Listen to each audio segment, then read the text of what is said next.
Is the universe a simulation? And why science takes it seriously. What would happen if everything around you were not truly real? Your body, the earth, the stars in the sky. What if reality operates at a deeper level?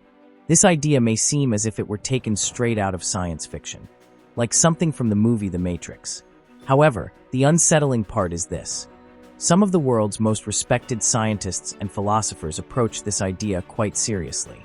This is called the simulation hypothesis, and it begins with a simple observation. The deeper we examine reality, the less real it appears to be. Even the smallest particles do not have a definite location. They exist as probabilities, as mathematical descriptions. Reality, in fact, resembles processed data more than solid matter. Even space and time themselves appear as if they are divided into tiny pieces, much like pixels. This brings forth an unsettling question. Why does the universe display a digital appearance at its most fundamental level? Another strange clue comes from the laws of physics themselves. The constants of nature, the strength of gravity, the charge of the electron, the speed of light are extremely precise. If any one of them were to change even slightly, stars would not form. Chemistry would collapse. Life would become impossible. This situation is called fine-tuning, and it seems to carry a remarkable necessity. One explanation could be chance. Another explanation is necessity. However, the simulation hypothesis presents a third possibility. Perhaps these values were chosen for a purpose? This may have been done not by a traditional God, but by an intelligence governing the universe. The philosopher Nick Bostrom from Oxford University developed the most famous version of this argument.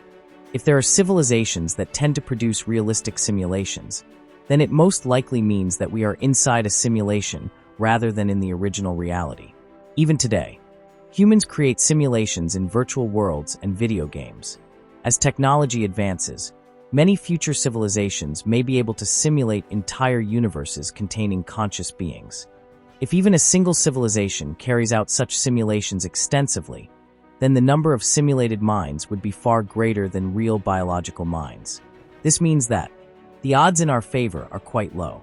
But the most intriguing part is that physics itself may already be pointing to limitations that resemble computational constraints. The universe has a maximum speed, the speed of light. There is a smallest measurable length, the Planck length. There is a maximum amount of information that a given region of space can contain. These resemble system limits to a suspicious degree and appear like rules designed to prevent overload. Some physicists claim that reality behaves like an error correction code, fixing inconsistencies as they arise. If this is true, then the universe is not only physical, but also informational in nature. But this is where things become truly unsettling. If we are inside a simulation, what is real? Emotions? Memories? Consciousness? These could still be real, even if the environment is not. This also leads to a disturbing conclusion. If it is possible to start a simulation, it may also be possible to stop it. From inside the system, there would be no warning, no explosion, no collapse, just nothingness. The universe would simply come to an end. But there is another possibility. What if the purpose of the simulation is observation? What if consciousness itself exists for experience? In that case, your awareness could become more important than the universe it inhabits. Reality may not exist to create matter. Perhaps it exists to create experience. This changes everything, because if this universe is simulated, meaning does not disappear, it increases. Every thought, every choice, and every moment of awareness becomes part of it. Ultimately, perhaps the question we should be asking is not, is this real?